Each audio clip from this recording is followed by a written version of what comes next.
Now,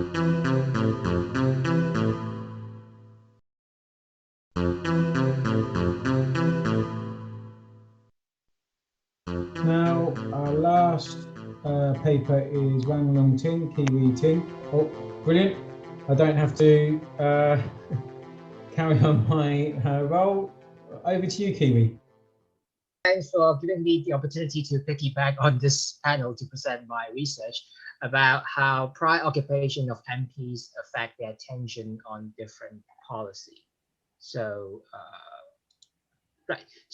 here's the motivation. So is there any congruence between an MP's prior occupation before they enter the parliament and their attention on different policy issues, specifically the policy issues that relate to their own expertise? So I think it's quite clear that there is some sort of expectation from the voters that when you vote for an MP with certain career background, they are likely to use their expertise to discuss similar issues in Parliament. And we also see that a lot of MPs in the campaign, they would highlight some of their occupation background. I used to be a doctor, I used to be a businessman, I used to be a soldier, as some sort of tacit signals that these will be the policy that I pay attention to if you vote for me in the election. But to what extent is that true? And also, there are loads of anecdotal evidence that MPs' occupational background do affect their behavior in Parliament. For example, when I mentioned Sarah Wollaston, people would think about her works on NHS and healthcare in the Parliament. But to what extent is that a universal, or to what extent is that applicable to other MPs, as opposed to just singular example? So these are some of the things that I want to look at. More importantly, there has been a lot of literature about the changing background of politicians, specifically the professionalization of politics. Increasing number of MPs are being drawn from a more narrow set of career background. And there is a yearn among the people to broaden the background of MPs by electing MPs of different types of background. But we don't really know whether electing a more diverse set of MPs in terms of prior career experience actually broaden the discussion in Parliament.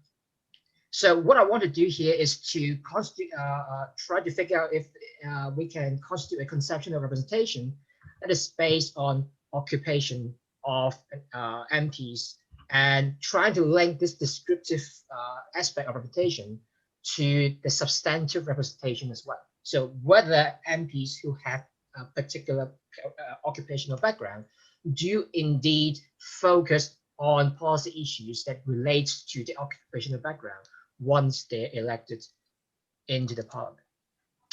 So what might affect the tendency to focus on issues that they have expertise in?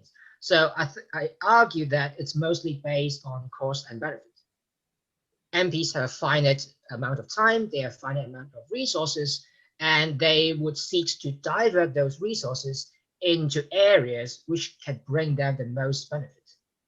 So one possibility is that it could be a strategy of adoption to life as an MP.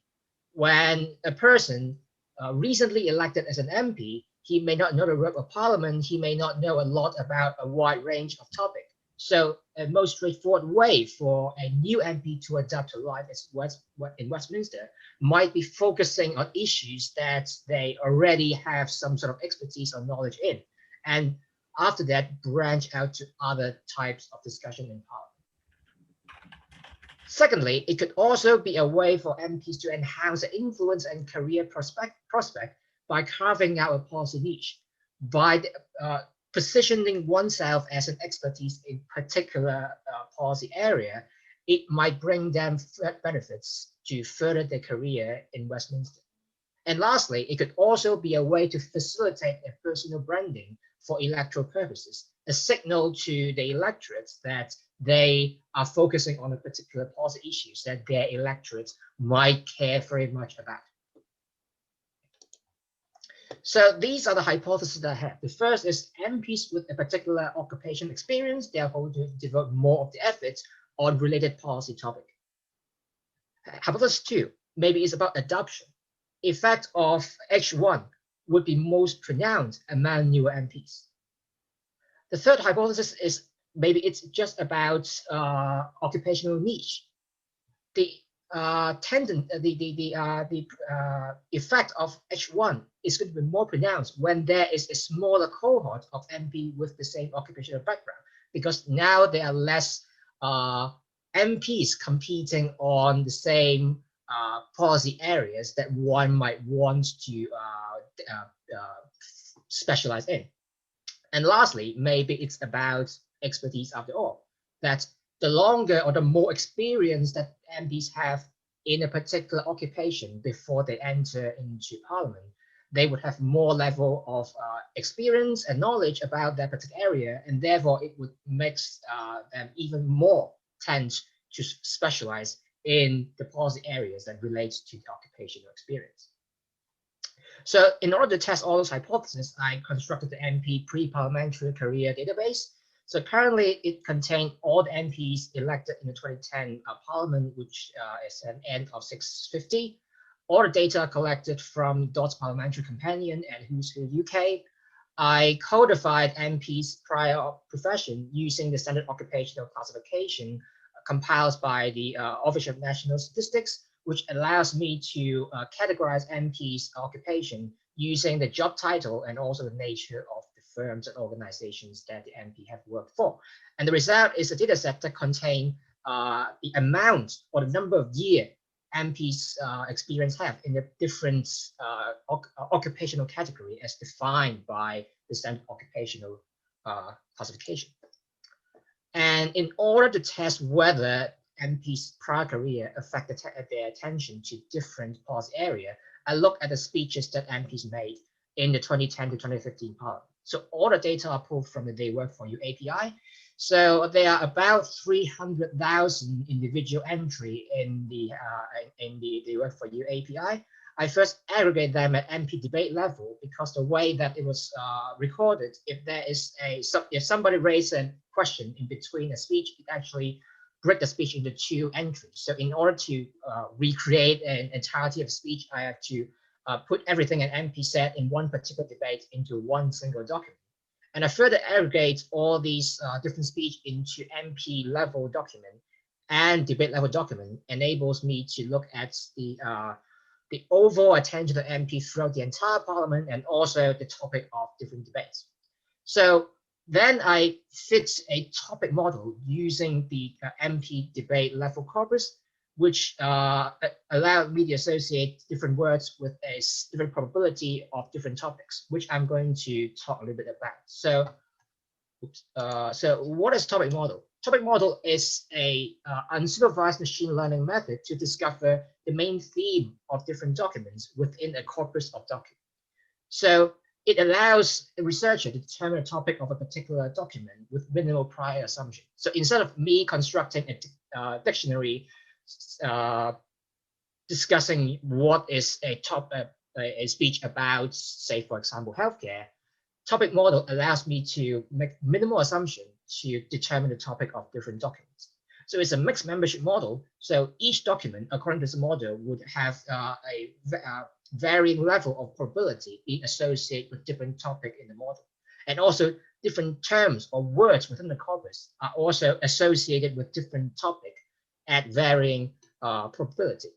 The topic model, I fit it using the latent dialectic allocation method to determine the probability of an MP debate level document of being belongs or associated with a particular topic in the model. So one of the assumptions that I have to make is how many topics there are among all the things that we discuss in Parliament. So from the graph tells us that the optimal topic level is somewhere around 35 to 60 topics. So I choose 45 as it seems to be a nice middle ground. And I also validate the number of topics by looking both at the heuristic of the top speeches associated with different topics to make sure that the topic makes sense, And also, I try to use the topic probability to predict ministerial speeches, because a speech by minister of a particular portfolio, it ought to be about a particular topic, and it seems to be able to do so. So this tells me that the topic model is indeed capturing different specific topic discussed by the in Parliament. So these are some of the word cloud associated with topic that I'm going to focus in. So you can see, for example, here for the topic about defense, the top term here are force, defense, Afghanistan, arms, and for example, you can see like topic 28, healthcare. The top terms here are healthcare, NHS. So it seems that the words are indeed associating with the topic that I'm trying to capture here. So I choose this topic because there's a clear link between a particular occupations that have a significant cohort in the Parliament. So for example, the defense topic, I associate that with being military officer. I expect that if an MP who have been a military officer, they ought to focus more on defense. And so these are the pairings of occupations and policy topics that I would focus on. So there's some descriptive data of how many MPs have worked in the occupational group that I'm going to focus on. So from the occupational niche hypothesis, I ought to expect that those occupations at the bottom of this list, because they have a smaller cohort, MP ought to have a higher tendency of specializing in their own area of expertise as opposed to the occupation on top. So here are the results. So the independent variable I use here is the dummy variable that capture whether an MP have any experience in the particular occupation at all. The dependent variable is the document topic probability of an MP level document. So in other words, you can think of this as the proportion of attention an MPs pay to a particular topic throughout the entire Parliament between 2010 and 2015. So what we can see here is that MPs who were lawyer are indeed talking more about the judiciary. MP who were a soldier are indeed talking more about defense. And MP who were a farmer are indeed talking more about agriculture. So you can also see that the coefficient seems a little bit small, 0.02. But bear in mind that because there are 45 topics in the topic model, the baseline assumption that MPs don't specialize in anything means that MP are going to speak on any random topic at the probability of around 0.02. So it means that somebody who have any experience in agriculture at all, they are actually twice as likely to speak about agriculture as opposed to that particular baseline where MPs don't specialize and speak on random topic in their speeches. So what we can see here is that there isn't quite a lot of, or the niche occupation hypothesis doesn't really predict why MPs specialize, because yes, military officers and farmers are indeed specializing, but doctors aren't. And also lawyers, whilst there are a lot of lawyers and also a lot of bankers in the Parliament, they are still specializing in their expertise. So it might not be driven by a niche of a particular policy or particular occupation in Parliament. What about the adoption hypothesis? So here I add an indirection term with the tenure of an MP with the occupation of dummy. So again, we can see that the indirection term doesn't really necessarily shows us that the MP attention on the area expertise diminish as they increase their tenure increase. Only lawyers seem to have the expected effects that we have from the adoption hypothesis. All the other occupation, MP seems to be well talking about their own area expertise at the same rate regardless of the tenure. And the last bit is about expertise. So I substitute a dummy with the variable that captures the number of years that MP have worked in a particular occupation. So the result is fairly similar to what we found in the above.